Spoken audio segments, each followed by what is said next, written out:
Assim como a gente tinha dito antes, na mesa com Efraim, o Zé Rufino também é um artista com quem eu tive contato já há pelo menos 10 anos e nós já fizemos muitos projetos juntos, né? O modo da gente abordar o trabalho do Rufino, há várias possibilidades, como qualquer trabalho de arte, e aqui eu vou dar um mínimo resumo, né, do modo como eu observei o trabalho, né? Assim como o Efraim, o Rufino ele tem uma produção que se inicia antes, mas que na década de 90 no Brasil foi se tornando mais evidenciada, né, nas exposições e tal. É sempre muito complicado a gente usar o termo geração, né? Geração dos anos 90, mas há coisas que são similares aqui, né? Eu sempre gosto de observar, e por isso essa pluralidade, que é diferente, por exemplo, nos anos 80 também a gente tinha gente que fazia pintura, na maioria das vezes, mas muita gente que produzia de outras maneiras, vídeos, instalações, objetos. E esse grupo, particularmente, que vem e que, de certa maneira, se torna próximo da geração anterior, e aqui a gente está falando de um Brasil ampliadamente, como o Thiago colocou, é um grupo que vai ter, para mim, uma particularidade fundamental, que é uma pluralidade na busca e na produção material desses trabalhos. Nós vimos o trabalho do Efraim e é um trabalho produzido em esculturas, aquarelas. O Rufino tem um trabalho que também tem uma boa parte vinculada à escultura, mas também produz gravuras e outros trabalhos. E eu gosto de pensar nesse grupo como um grupo de certa maneira órfão nessa formação, né? Porque na época dos anos 80 havia uma tirania da pintura, né? Quem não fazia pintura, tchau, né? Continuava produzindo, mas a gente não acompanhava isso. E no caso, os dois artistas foram artistas que foram buscar as materialidades de um modo absolutamente idiosincrático até, né? Por isso a pergunta de como é que isso começou, que o Thiago respondeu, o Efraim também, é uma pergunta que não dá muito para ser respondida, porque na verdade as coisas vão acontecendo e vão sendo resolvidas muito pelo interesse particular das obras, né?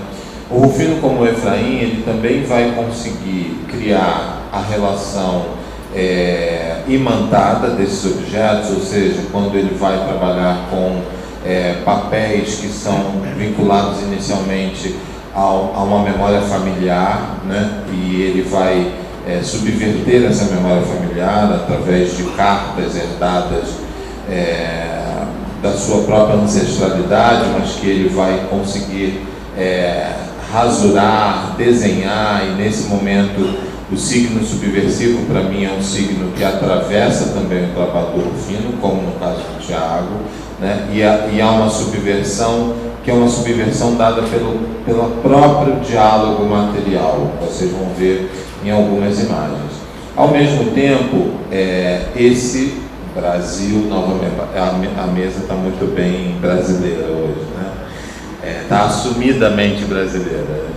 E ao mesmo tempo esse vínculo com um lugar, como a gente disse, não necessariamente de representação deste lugar, mas o lugar que atravessa a memória, o corpo, as dores, as relações afetivas que partem dessa constelação. Ao mesmo tempo, a potência do trabalho do Rufino agindo sobre isso, agindo sobre a minha dor, agindo sobre um dado da minha família, o entorno dos espectadores, né, no entorno do trabalho, isso acaba potencializando para que cada um pense na sua própria dor, na sua própria, no seu próprio drama, no sentido ampliado, não só da dor, né, mas no drama de viver, né?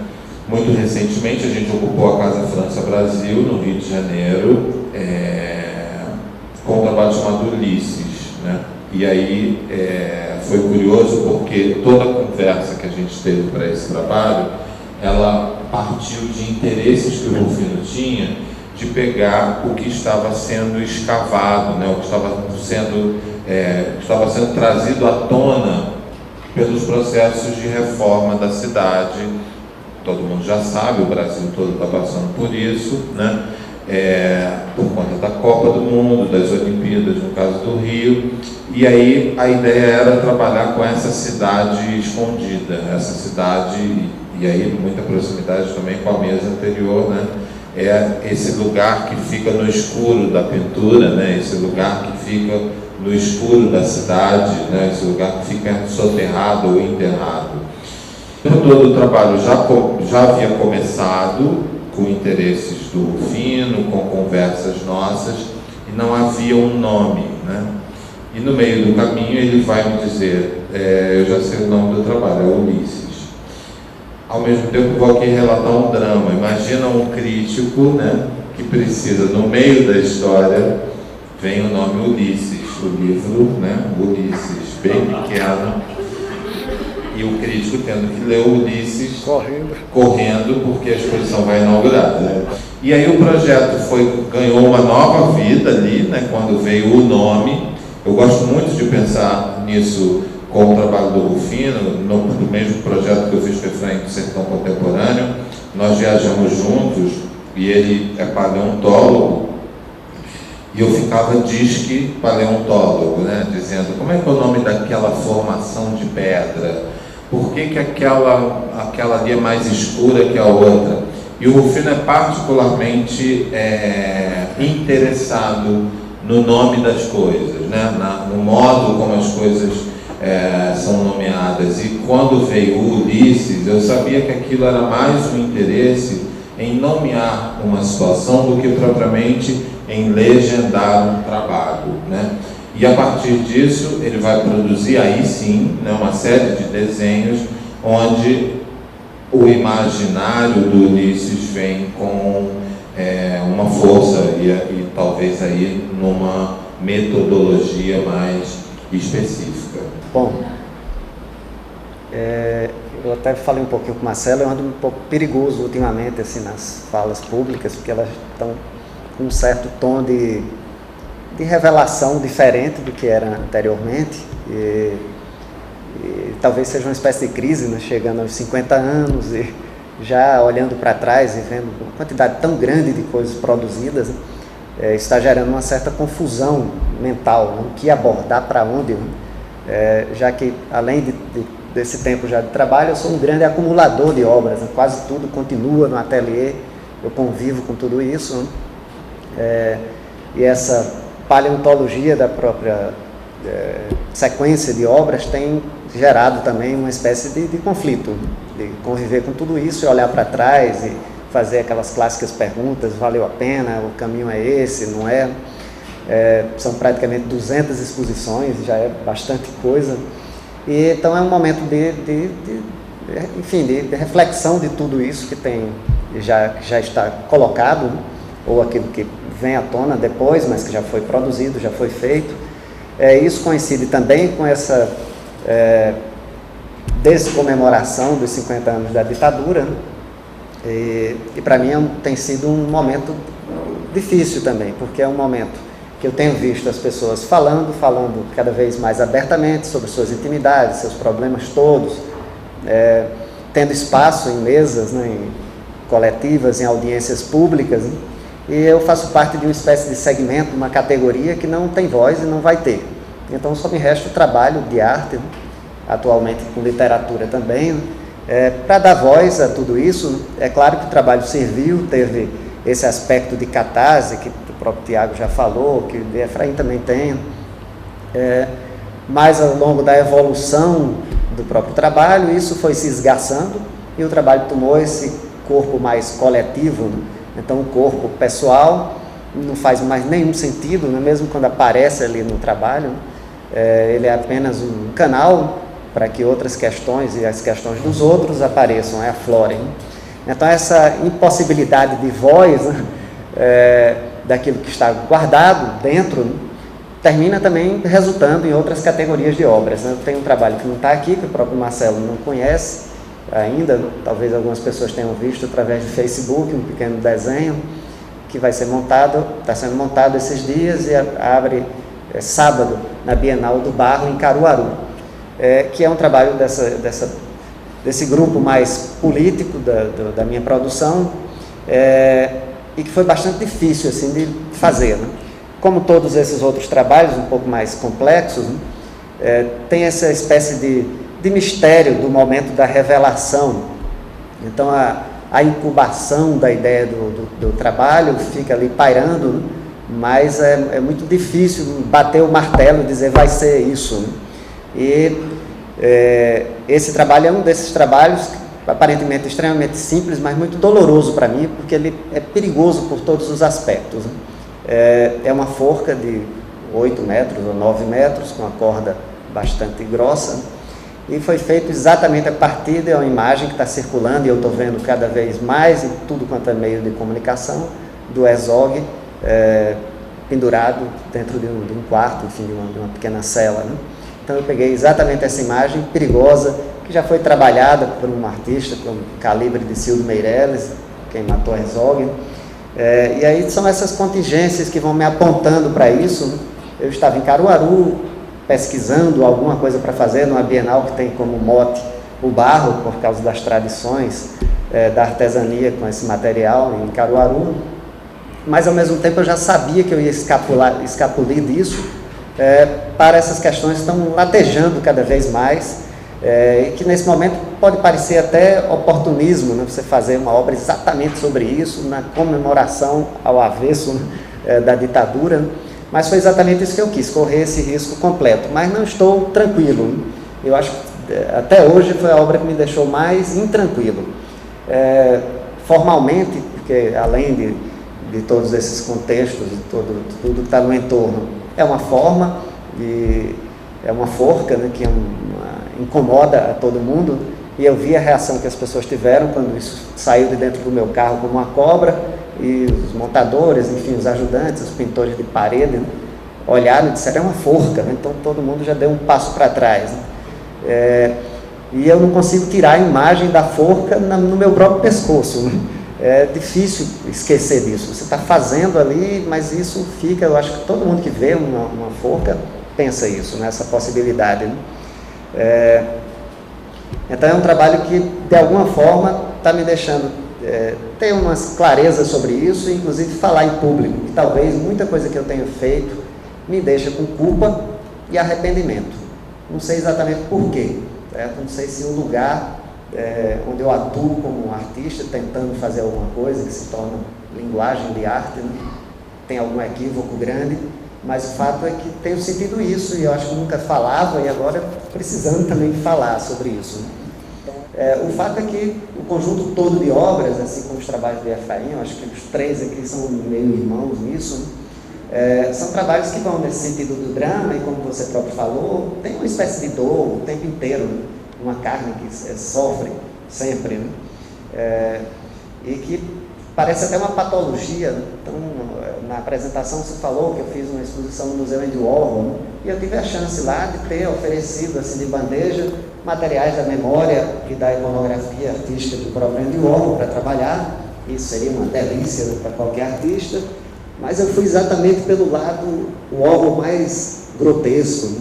Exatamente dos degolados, dos que passaram por cadeira elétrica, e fui escavar esse Andy Warhol, não um outro Andy Warhol mais interessante, do Alegre.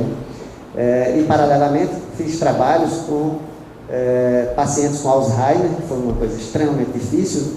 Então eu fui para um museu fantástico que tinha disponível essa matéria de trabalho, que era Andy Warhol, em vez de estar fazendo uma coisa que era puro deleite, gozo de prazer e alegria, estava exatamente, de novo, catucando essas coisas extremamente difíceis. Né? Então é preciso de vez em quando renovar tudo isso para que a gente sobreviva.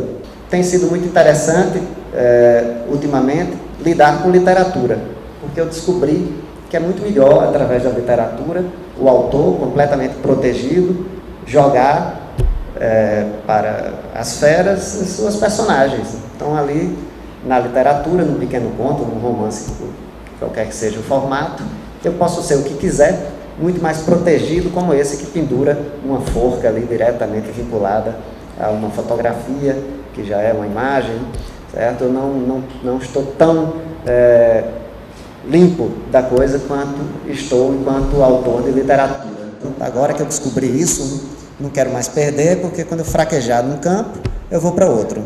Eu vou devolver a Marcelo aqui para ver se ele instiga mais, para a gente gerar um debate. Né?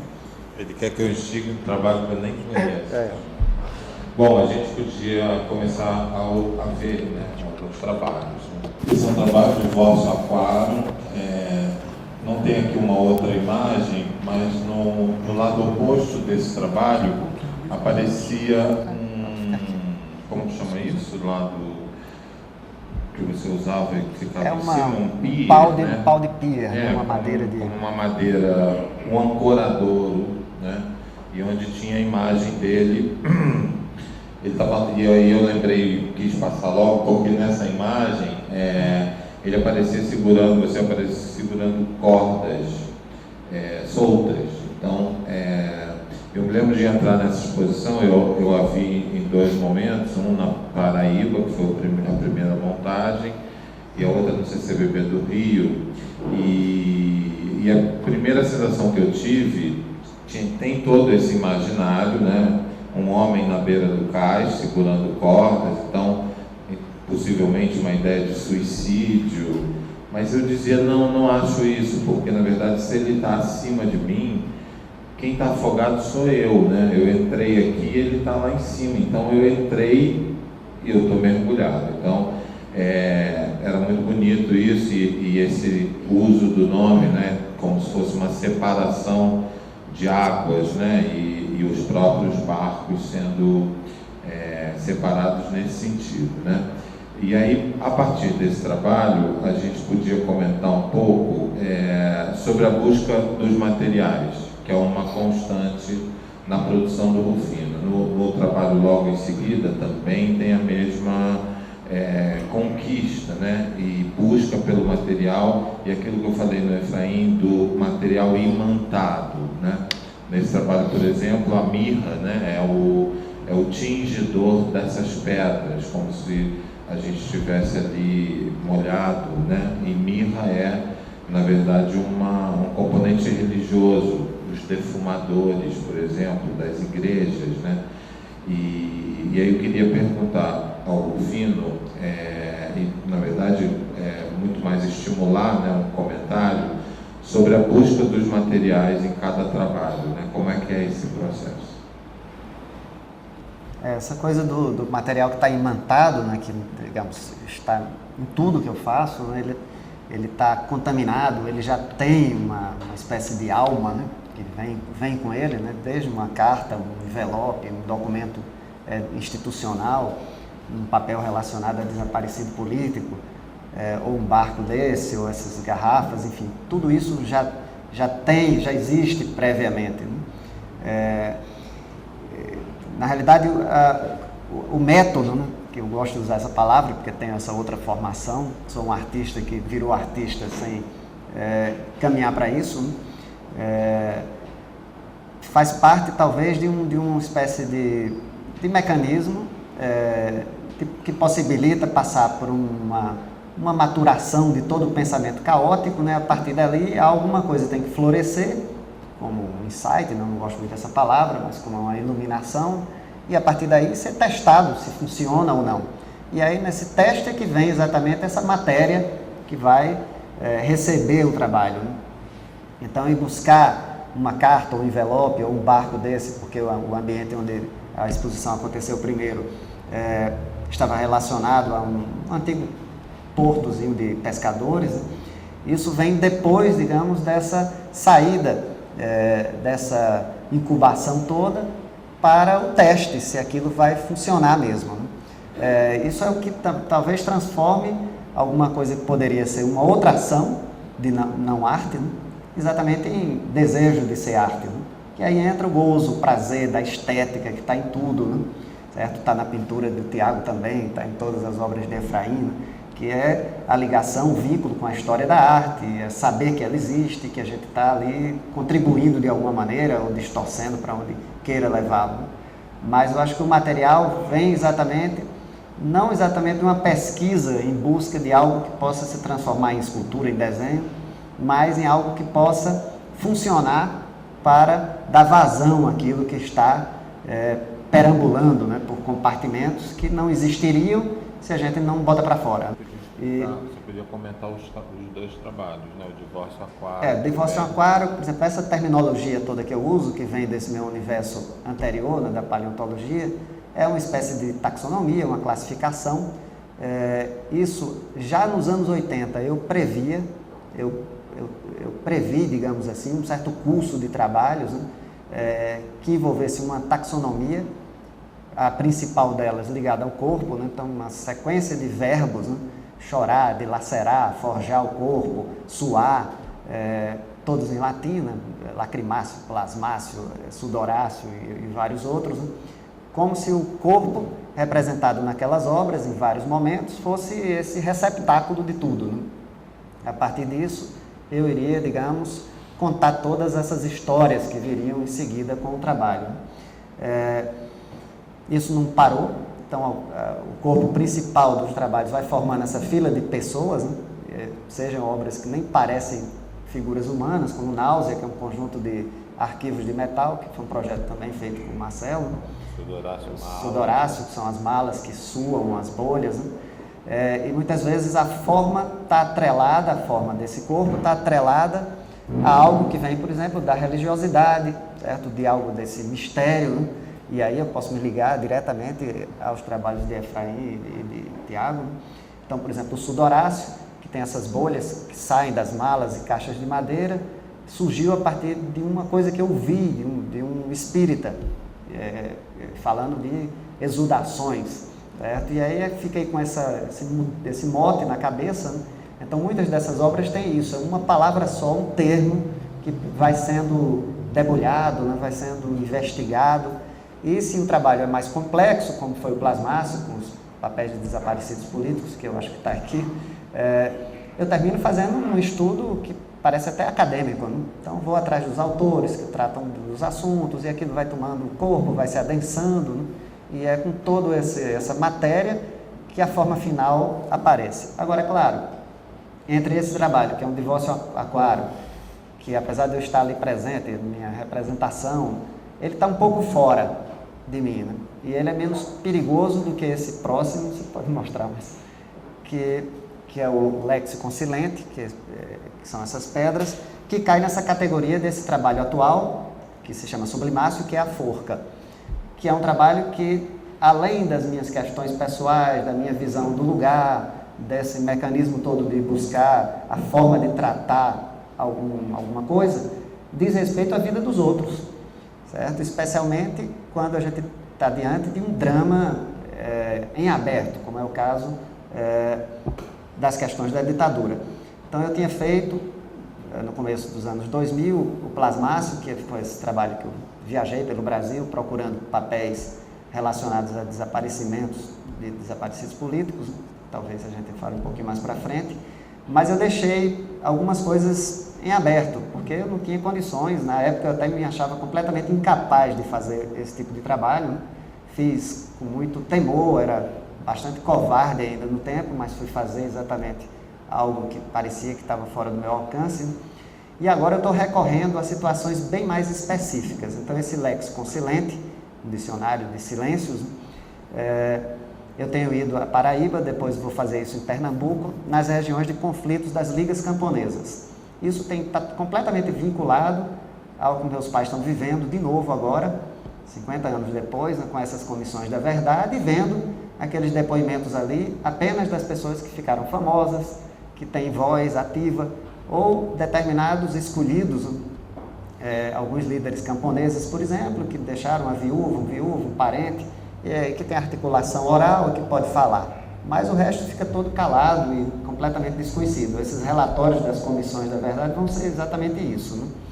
E esse léxico que eu fiz é um léxico dos calados. Então, fui buscar nessa região, paralelamente aos acontecimentos que estão se processando agora, as oitivas, por exemplo, da Comissão da Verdade. Eu estava por ali por fora, buscando pessoas que tiveram contato com aquilo, com aquela situação, e perguntando a alguns: olha, você conhece alguma coisa que está aqui, alguma pedra, algum resto de casa que conviveu com as ligas camponesas, com o desaparecimento de fulano?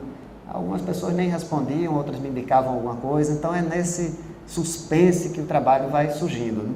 Então ele é uma espécie de cemitério desse acontecimento. É o primeiro núcleo e é pequeno, né? Tem 3 metros por 3. Eu pretendo fazer um bem maior, talvez até um quase monumental, para ficar lá na região, dentro de um canavial, enfim, abandonado lá num lugar qualquer, né? Então é esse tipo de trabalho que é rodeado desses perigos, né, que a gente tem que ter esse cuidado, porque termina acontecendo, como perguntaram aqui ao Tiago, né? Essa exposição aqui foi feita por Moacir dos Anjos, se chama O Tem Sem Plumas, né? E aconteceu na Galeria Nara Häusler, numa avenida chiquérrima de São Paulo, onde vende carros caríssimos, né? E aquilo saiu da Paraíba com toda essa sujidade, né, histórica, e aí vai cair nesse plano da estética de uma escultura que mede 3 por 3 e está no piso de uma galeria, né? E é preciso sobreviver a isso e acreditar que mesmo assim o trabalho ainda tem voz, nem que seja para uma única pessoa, e que vai se replicar de alguma maneira e encontrar a sua vibração própria. Bom, o trabalho seguinte é o Ulisses, aquele que a gente havia comentado no início, né? Eu fiz a curatoria, o acompanhamento todo com o Rufino,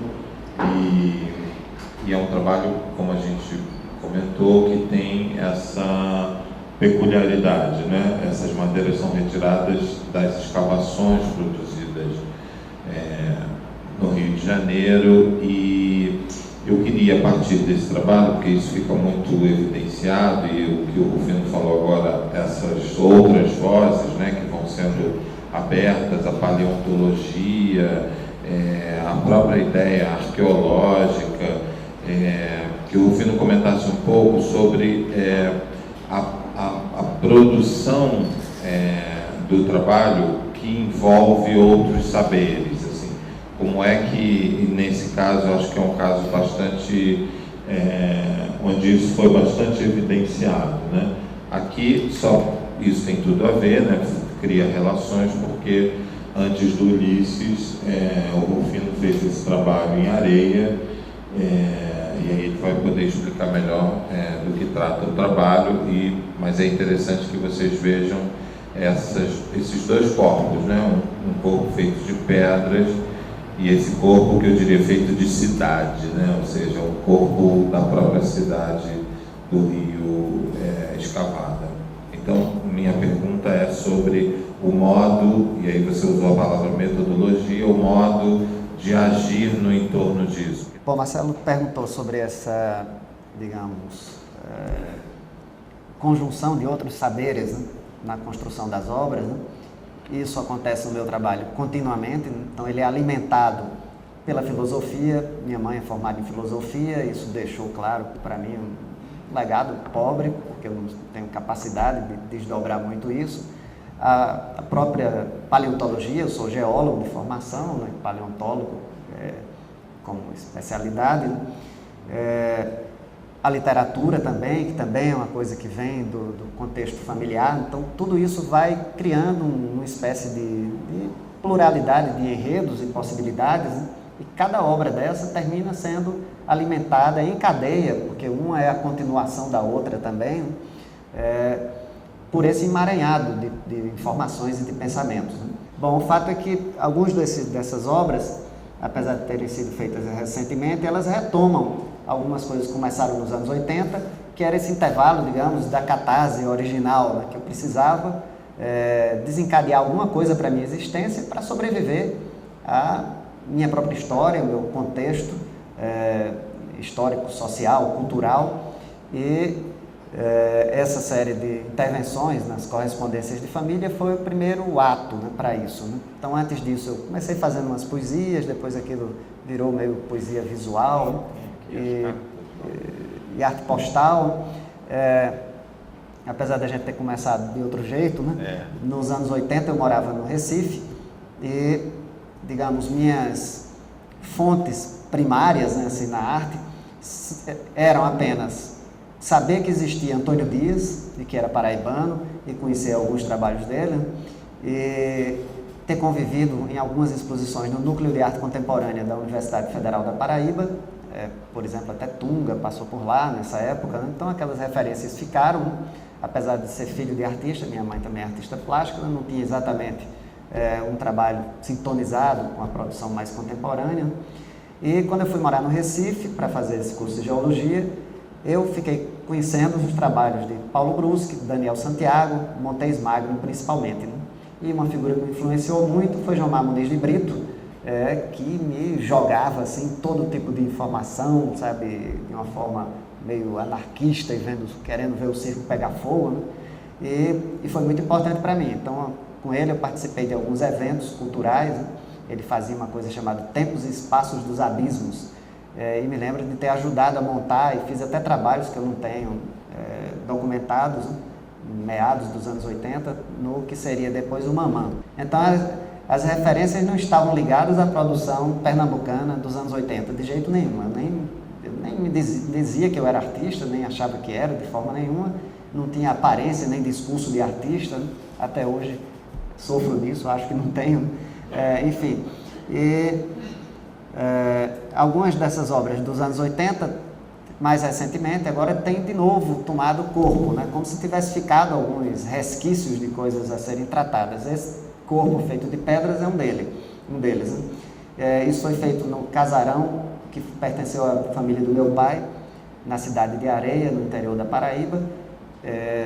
Esse meu antepassado que construiu essa casa, vocês estão vendo aí um pedaço da sala, na frente dessas janelas está uma praça, uma rua. Ele criava escravos, enfim, ele ficou mais rico do que o que já era, porque ele tinha um engenho de cana-de-açúcar, cultivava outras coisas e comercializava gente, né? Tinha uma fazenda onde ele mantinha as melhores matrizes e vendia filhos de escravos, né? E isso existe até hoje, praticamente intacto, todo feito de pedras na região chamada Curimataú, extremamente seca. E isso era um tabu enorme na minha família, né? A gente nunca falava disso, meu pai nunca tinha ido lá, apesar de eu já ter perguntado a ele várias vezes.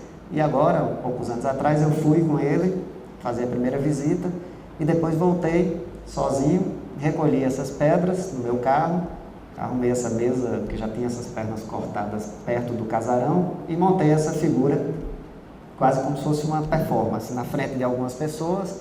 Peguei essas pedras e montei no formato do meu corpo e fui embora. E isso foi o lugar, exatamente nessa posição, onde meu avô foi velado. Por isso tem esse título, que é a data de morte dele, né?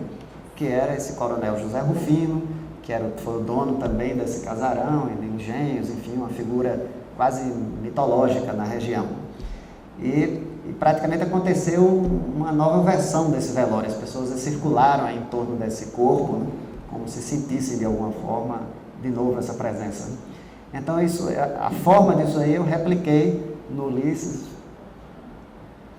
Certo? Então, de alguma maneira, o próprio Ulisses é também esse autorretrato, o perfil desse rosto, é o meu perfil. E como Marcelo disse, isso aí é uma espécie de mostruário da história, digamos, toda misturada, sem hierarquia, da ocupação do território, onde hoje é o Rio de Janeiro. Então existem coisas aqui de sambaquim, ou seja, de ocupações indígenas, coisas de ocupação de terreiros, né? Restos de igrejas barrocas, fragmentos de asfalto, de concreto, está tudo misturado aí. Então ele é esse corpo que cabe tudo, né? De alguma maneira é um pouco relacionado às coisas que Efraim faz. Ele participou dessa exposição também, como artista convidado. Estava lá o seu pequeno Efraim olhando para esse monstro atravessado, e era muito bonito de ver. Do outro lado a gente via o Ulisses como se fosse uma montanha e Efraim ao longe, na sua presença lá, que parecia pequena e era monumental. E de alguma maneira também é muito parecido com as quimeras, os híbridos todos da pintura de Tiago, né? Essa mistura toda, né? Mas o fato é que o interesse pela forma também me acompanha muito, né? Então essa questão de estudar exatamente a medida que isso vai acontecer, em que formato, em que posição, né? Esse gosto eu tenho sempre, né? Então não consigo abandonar digamos, a perseguição daquilo que seria para mim esse belo, né? Essa coisa bem elaborada, bem pensada enquanto forma, né? Esse é um outro projeto que nós fizemos juntos, foi em Salvador, no Palácio da Aclamação, que é um palácio, obviamente, isso tem tudo a ver com os discursos conversados aqui com o Tiago, também é esse lugar que é contraditório, porque é o Fausto de um Brasil colonial, né? Ele antes estava muito em desuso, ele era usado para o velório novamente, né?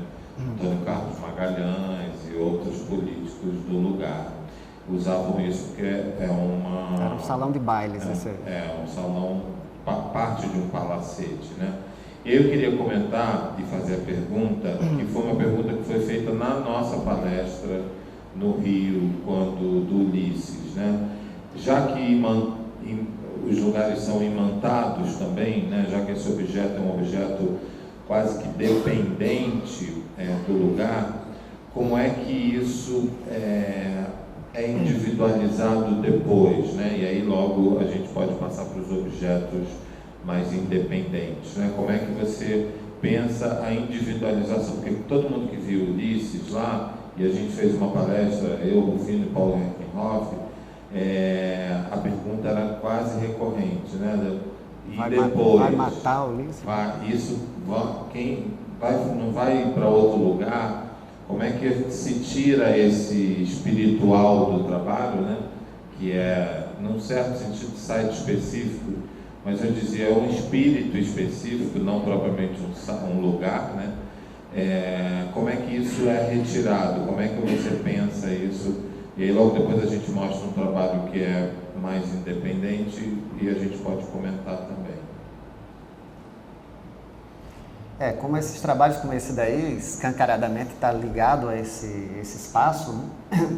E foi obviamente todo pensado para sobreviver como escultura também aí dentro, né? Porque o piso tem um desenho incrível, tem essas cortinas, tem pinturas na parede, tem um piano que eu terminei usando também, que está encostado numa das paredes. Então era necessário esse branco para soltar de tudo, né? E é óbvio que isso daí, se isso for para uma sala neutra, né, vai virar uma escultura, né? E vai ter essa eloquência da forma muito mais visível do que está aí, né? Mas eu acho que de alguma forma ainda vai conseguir carregar esse tal espírito, que talvez já esteja inerente ao material, né? Então essa é uma forma exumada, né? É um esqueleto exumado, parcialmente desse ambiente, né? E aquilo que não foi encontrado é feito de gesso, né? E os pedaços encontrados são volutas de mobiliário meio manuelino, barroco, enfim, de várias categorias e móveis um pouco mais recentes. O Faustus, ele também surge dessa espécie de torpor. Ficávamos perambulando pela cidade, né? Fui com o Marcelo numa feira, né? Enfim, lugares de candomblé e tudo aquilo, entrava na opulência de uma igreja barroca, e você vai juntando aqueles dados todos, né? Até que tem essa coisa que eu chamo do mote original, né? Que é exatamente a matéria de trabalho. Então, num certo momento, eu já sabia que a matéria de trabalho seria esse contato tão próximo, né? De miséria com opulência, de ouro com lixo, de óleo, de escravidão com comida sofisticada que a gente ia comer num restaurante bem chique, de repente a gente estava comendo um acarajé na rua e numa feira. Então tudo isso estava nessa fronteira contínua, né? Até que chega esse momento que vem alguma coisa que praticamente diz, olha, vai ter que ser alguma coisa nesse sentido. O que vai surgir aqui é um Fausto. É interessante porque nos três casos, né, nas três conversas hoje, há um pedaço, ou talvez a maior parte do trabalho, e tem a ver com a pergunta que ela fez para o Efraim, né, da coisa que quando vende, aí vende só um pedaço. Eu acho que tem tudo a ver com isso que o Tiago falou, na galeria, e o Rufino está dizendo aqui como é que você se despede, ou como é que você desmancha o trabalho, que de certo modo o que sobra de objeto, até na casa das pessoas, ou nas feiras de arte, ou nas galerias, nos museus, essas sobras, né, elas em nenhum momento, de jeito nenhum, elas conseguem ser uma unidade tão representativa de todo o processo, né? E acho que isso aconteceu aqui, coincidentemente, nos 3 casos. Agora a gente pode comentar, você pode comentar já de um outro tipo de produção, que não é mais o vinculado a um site específico ou a um espírito específico, mas também é algo vinculado a essa imantação, né, essa produção nesse objeto. Coincidentemente, esse aí, para lhe desdizer, se chama exatamente a intenção da alma, né? E é um trabalho que foi feito num contexto semelhante, né? Isso foi feito no Mosteiro de São Bento, em São Paulo, né? Isso é uma sala lá em cima, no Mosteiro de São Bento, apesar de ser tão branquinha. Mas o trabalho depois sai daí e mantém-se, digamos, como uma escultura. Esse é um dos poucos trabalhos que eu fiz que dá para interagir diretamente, que é feito para as pessoas se sentarem, né, um de cada lado, e agora pertence à coleção do MAC Novo, né?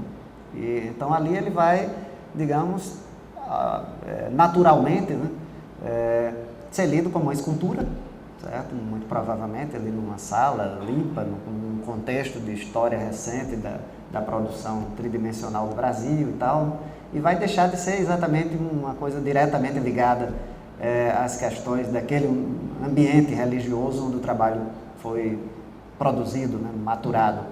Mas eu acredito ainda que ele ainda tem isso, né? Talvez a maneira com que eu tenha trabalhado sempre, né, acarrete sempre nessa impregnação, dessa sensação de presença que o trabalho tem, de presença anterior, de presença humana, né, que está ali de alguma forma guardada. E fala sobre os elementos que você... Bom, esse trabalho tem essa cruz engarrafada aí no meio, né? E eu fiz como se fosse uma espécie de troca de fluxos, né, de emanações aí entre uma pessoa e a outra, né? Então a cadeira, que é um elemento recorrente, já usei dezenas, talvez centenas de vezes em obras, desde desenhos até instalações, na realidade não é exatamente o mobiliário, mas é a pessoa, né, que sentou, que pode se sentar aí, né? Então ela é um tipo de receptáculo, né, que já teve configuração de cadeira elétrica, de cadeira que desaparece no chão, enfim, vários formatos, né? De cadeira que agride, né? Que fura, que perfura, ou que recebe essa incisão, né? Então às vezes muda de configuração, né? É óbvio que isso aqui, enquanto estava montado lá no Mosteiro de São Bento, tinha uma leitura muito mais óbvia dessa destilação religiosa, né?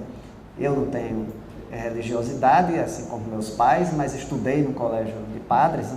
E tive que passar por todos aqueles ritos. Fiz inclusive primeira comunhão, porque o pai da minha mãe morreria se eu não tivesse feito, né? Mas fiz quase como se fosse uma análise científica. Então eu fiquei analisando todo aquele processo, como era, sempre fui muito interessado nisso, né? Filho, eu queria te perguntar alguma coisa que me interessa bastante a partir de um vídeo que eu assisti sobre você, que eu creio que você tem compartilhado com colegas e tal. Que é um dado que é a experiência do esquecimento, né? Esse do Villette que você montou em São Paulo. E eu gostaria só de ouvir você falar sobre essa noção de esquecimento e o quanto ela pode talvez ser uma prática novamente de exercício de memória, quase como se ela fosse pelo apagamento, o próprio apagamento da memória, e por isso mesmo a evocasse, né? E não anulá-la, enfim. Isso é uma coisa que tem me interessado cada vez mais, né? Eu já fui, durante um tempo, quase carimbado, né, como artista das memórias, né? Por algum tempo, inclusive, muito aproximado com o trabalho de Léon Nilson, né? Isso lá no começo, meados dos anos 90, né? E depois fui ficando esse meio artista especialista nisso, né, em memórias, né? E é claro, como tudo que eu faço, né, que tem esse interesse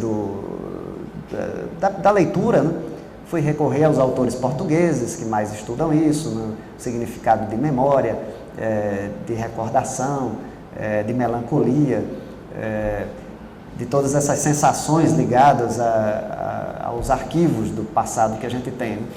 Né? E hoje em dia tem umas outras configurações mentais sobre isso, né?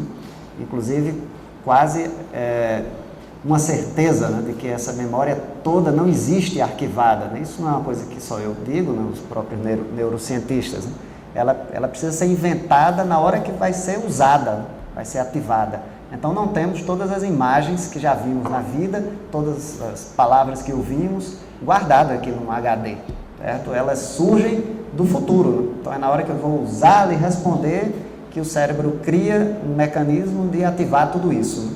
E aí junto com isso, obviamente, vem uma construção que é a construção racional para escapar, para me proteger da sua pergunta, então é a sobrevivência da espécie, e em cima disso eu invento alguma coisa, certo? E vou criando tudo isso, né? E como artista eu posso capturar exatamente essa parte da invenção. Então esse memorialismo todo, que numa certa época eu ficava repetindo, né, que fazia essa subversão do passado e tal, hoje eu estou muito mais desvinculado disso, né, por saber que esse passado todo vai sendo, digamos, puxado, né, evocado do futuro. Então aquilo que eu pensava que estava sempre preso no passado, que eu precisava consertar, corrigir, né, talvez agora eu não faça mais. Né? Eu estou mais no LET, propriamente dito, né, nesse esquecimento total, né, porque a gente vive de esquecimento, ninguém conseguiria viver de lembrança, né, de recordação, senão a gente não fazia nada, nem mexia o braço. Né? Se você se lembrasse que a mão estava aqui o tempo inteiro, eu não conseguiria tirar para outro lugar. Certo? Então essas ações todas, elas são feitas daquilo que é o porvir, né, que vai ser inventado a seguir de cada fragmento de milionésimo de segundo. Né? Então é sempre o novo, né, que vai sendo estabelecido. Né? Obviamente é impossível se reportar tudo que eu faço como alguma coisa que recai no plano automaticamente histórico, né? Já que tem o uso recorrente de materiais que já existiam, de uma forma que já existia. Né? Então, digamos, a invenção formal, uma criação totalmente aleatória ali, gráfica, sei lá, não existe no meu trabalho. Né? Então, ela é toda essa recuperação desse futuro que vem imediatamente sendo construído com objetos que já viveram, né? Matérias que já existiram. Você já falou alguma coisa a respeito, mas você começou sobre a obra ter um espírito, né, impregnado, mas há uma questão do local e às vezes talvez do espaço.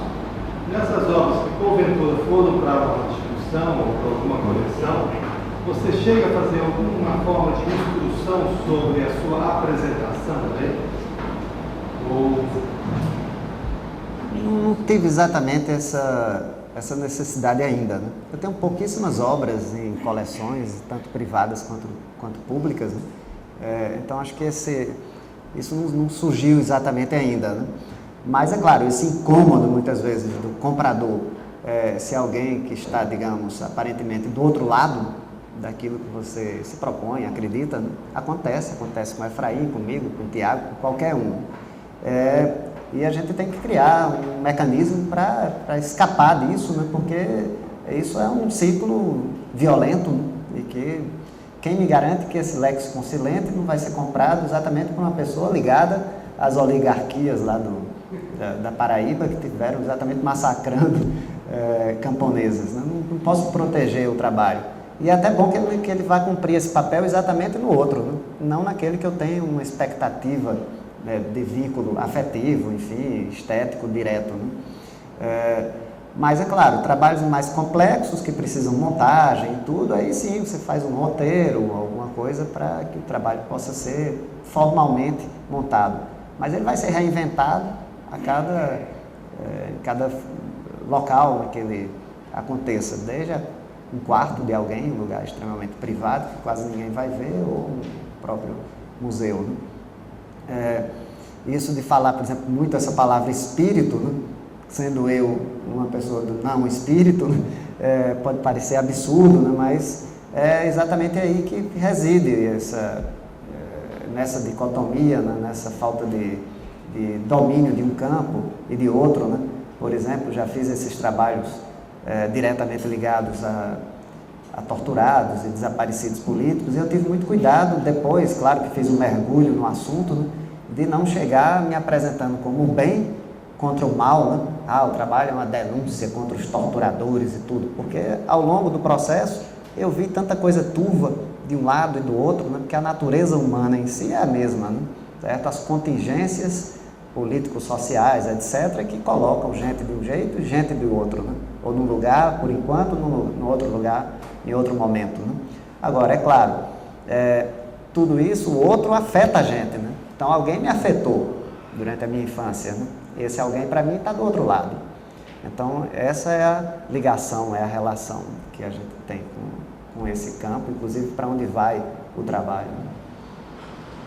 Uma coisa também que eu queria colocar aqui também é para a gente não ter um pensamento também tão maniqueísta em relação ao mercado, porque existem colecionadores incríveis e que realmente estão próximos dos artistas e entendem exatamente o trabalho e que tem uma outra visão, uma visão muito mais próxima, muito mais afetiva e de entendimento das sutilezas. Então a gente não pode aqui ficar o tempo inteiro falando desse vilão que é o colecionador, o mercado, porque existem colecionadores e colecionadores.